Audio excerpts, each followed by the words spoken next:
Hey everyone, it's Stephanie again, and you're tuned into the review of Married at First Sight, Season 8, Episode 3. So last night, we got the remaining two couples married. We got to see them engage in their interactions after the show, after the ceremony, and we got to watch their families kind of talk and mingle and get to know each other. So I'm going to jump right in, because it was a long episode, and there was a lot going on. So we saw the continuation of Luke and Kate get together. And we saw them get together, get married, and I'm just gonna say it. If I have to watch this version of Luke the whole season, it's going to be a very long 8 weeks. He showed so much apprehension and so much guardedness that it made me wonder where it's coming from and why he would sign up for the show. Now, here's my concern. My concern is that he's going to take that throughout their marriage and not allow himself to be open enough to really get the full experience of what their journey could be together. He is super guarded. I said this in the last episode, he's kind of judgy. It really irritated me that when she was walking down the aisle, he was, mouthing off to his friends, I know her, I've seen her. It's like, I get it. You recognize her, but is this the moment to really be just talking to your boys while you're standing at the altar? Like, what is this about? So that really irritated me because I was like, he's not of this moment, which means he is guarded. He's not allowing himself to experience the wholeness of that moment, which means that Kate won't be able to experience the wholeness of their experience together because he's guarded. And it showed up after the fact. They got married, they had their vows, she did something sweet. It was very Kate based on what we're knowing about her. It rhymed, like it was super sweet, super corny. He did a good job. He did the best that he could making vows for someone he didn't know. What really irritated me was how he kept pointing to his friends about, knowing her. And then as they proceeded, they got married. She had her super cute vows. They go ahead and he's kind of waiting for her. They're having champagne, they're having conversation. She's so happy. She says that she's so attracted to him. He says that she's beautiful. I found it interesting though that when he mentioned to the experts all the women that he's dated prior, they were very ethnic. They were mixed or from another country or something. So aesthetically, I wasn't really expecting Kate, but he said she's beautiful. So they are, after their ceremony, drinking champagne, making conversation, and he's just standing there super weird. And it became very awkward because he was waiting to drop this bomb that I know you, or how could she not recognize me? And he was in his head about that. And I was wondering, okay, how much of this is going to show up in their experience, and how many things are they not going to be able to experience because he is in his own way. So eventually he says, I know you, I've met you. And he says that he has the dating service. It clicks on her where she's like, oh, okay, I do know you. And it ends up being such a funny casual moment, but the build up for it was just super annoying because he just couldn't spit it out.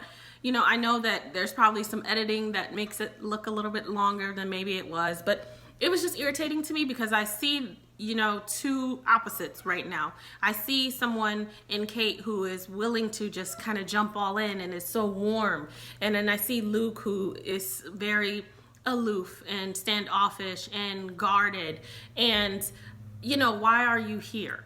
I say this every season when I see someone who shows up in that way. Why are you here? And it's not enough to say, I want to do this experiment because I want to find love and I'm willing to jump in there. And then when it's time to jump in there, you are screaming and kicking and you're justifying all the reasons probably why you've been single. This behavior and this kind of guarded aloofness is probably why he's been single. I want Luke to loosen up. Like, his buttons are all the way up to the top. I just want him to unbutton that top button, just breathe a little bit, relax, have a good time, enjoy your wife, enjoy the experience. You can be guarded, but you still have to be open enough to get uncomfortable. We watched them in their reception where they start clicking the glass, and everybody who's been married or who has gone to a wedding knows the clicking of the glasses, the kiss, and it was so uncomfortable to watch the two of them because she leaned in at one point because they kept clicking the glass and he really didn't want to do it. Now, this is not a man-woman thing because I know I'm going to get a comment like, oh, well, if it was the woman and she didn't want to do that. No, it's not about what he should have done based on him being a man. It's about how he should have maybe turned the corner a little bit, maybe grab her face and kiss her on the cheek, show some affection, show some willingness. She's like out here on a ledge, and he pretty much shut her down. And I felt that that was so embarrassing for her. And I felt that that was indicative of him being the control of the relationship moving forward and how far it could go on, because he's not willing to get uncomfortable. I get that we're not comfortable doing all of this overt display of romance and physical touch, but we didn't ask you for that. You know, to me, as a woman sitting in that position, if she didn't want to kiss him, she could like kiss him on the cheek or point to her cheek or do something cute that was engaging enough to let him know, hey, I'm interested, or hey, let's do this. And so that was really uncomfortable to watch. And I'm hoping that we see the guard come down, but I don't think we'll see that. And one of the important things that we saw also between all the couples was them interacting with family and friends. And so, you know, your friends and your family will give you the lowdown on who your partner really is. And so his friend said something very interesting, basically saying, you know, sometimes he doesn't know what to say. Sometimes he does not know how to communicate. And so you might need to probe. So in your probing, don't think that he's hiding something or keeping something from you. Just really allow him to learn how to communicate with you. I thought that that was such great and sound advice, and something for her to be able to hold on to when she's trying to navigate this new relationship. But I also found that as a red flag if your friends are even saying it, because this is not the time. And I know that we are a reflection of our habits, but it's time to get some new ones. So I hope that he pushes himself out of his element, because right now I see that she's easy peasy and she's willing to do whatever it takes, and so far so good with her. So my big red flag is probably Luke in this dynamic. And I don't know, you know, I don't want to say project 8 weeks from now what it'll look like, but if I'm basing it on now, it's going to be somewhat problematic, because it's not going to go the way he wants it to go, you know, and that is life. So I'm pretty sure he shows up that way in every area of his life, because how you do some things is how you do all things. So that is Kate and Luke. Next, we have Kristine and Keith. So surprisingly, I really liked watching Kristine and Keith this week. Last week I was unsure about them, because I really wasn't sure why they were matched. I'm still not sure why they're matched. Like, that would really make them this great match.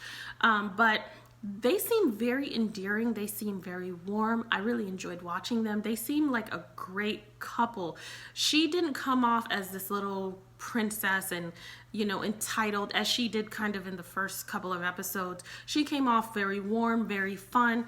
He came off down to earth. Here's the thing. There was so much going on in the first couple of episodes, so I was really kind of just taking it all in. And over the last week, I've just thought, hey, you know, with Keith's request of wanting a wife who works, cooks, and makes me happy, there might be some problems there, because it sounded very spoiled, you know? And so we go back to this village that raised him, grandma, aunt, mother, and these women who dote on him, and he's the only male grandchild. And I'm like, oh my God, as sweet as that is, that's a recipe for disaster, because he is doted on, probably to an offense.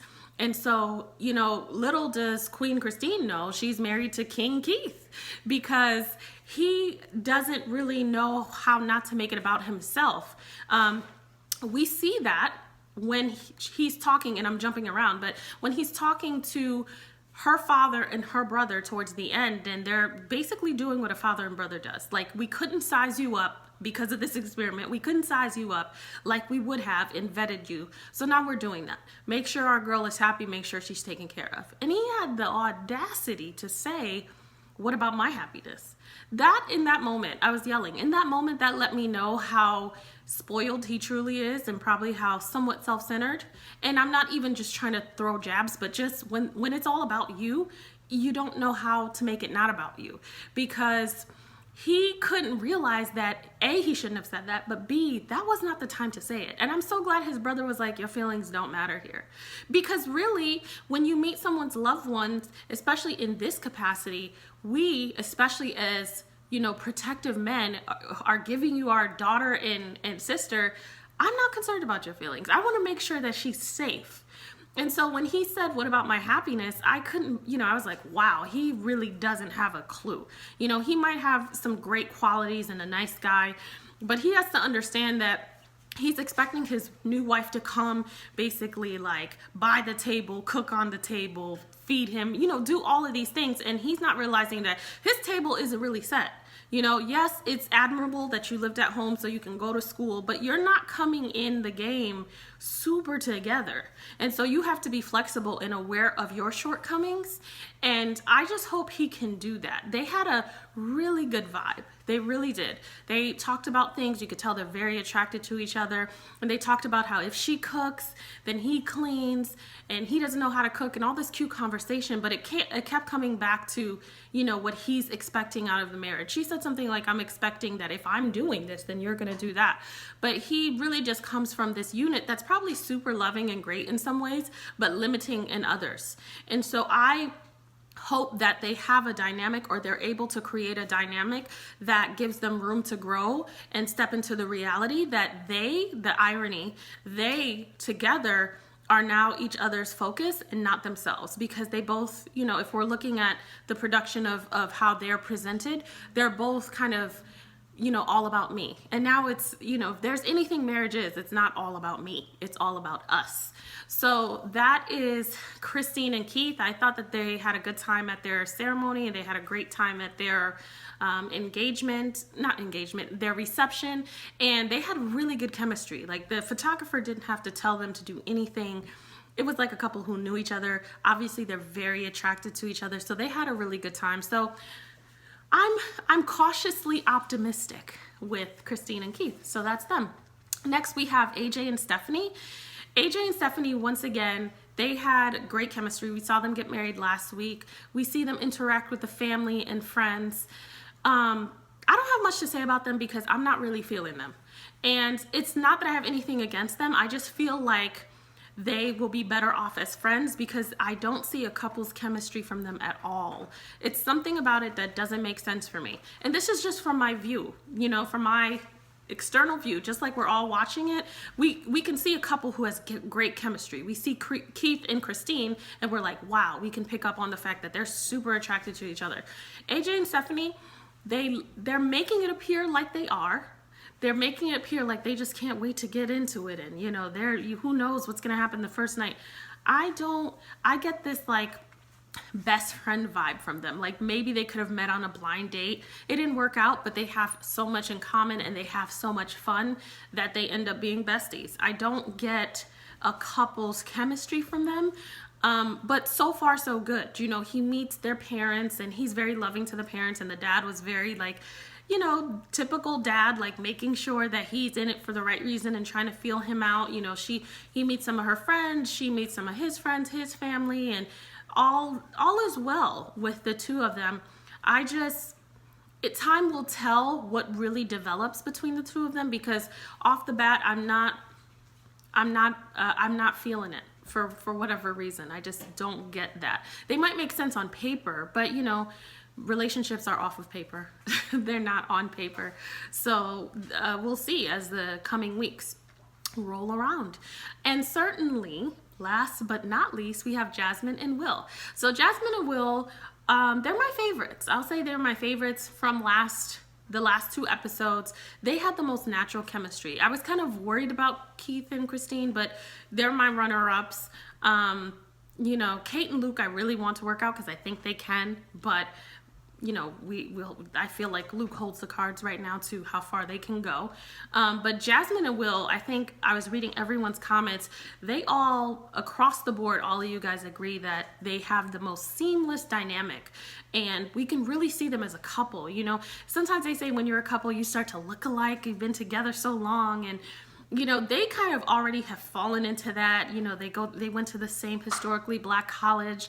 You know, they have this whole thing already together. They have a good vibe. Our concern with Will was that he would be too guarded and he would be Jeff D the sequel, and he seems to be relaxed. Like, we see that he's a little more guarded. Obviously, she's going to be the one who's a little more outgoing, but we see him kind of relaxed and go with the flow and just having a good time. We see them interact with each other's family and take pictures and do all types of stuff, and are getting ready to go to the next transition. And you know, where this for Jasmine was kind of difficult because she didn't know if her family would be on board.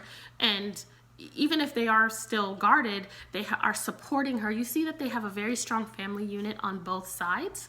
So Jasmine and Will, you know, we didn't see too much of them this episode, but we saw just enough to let us know that they are still in a good space, on a good path. They still have that great chemistry.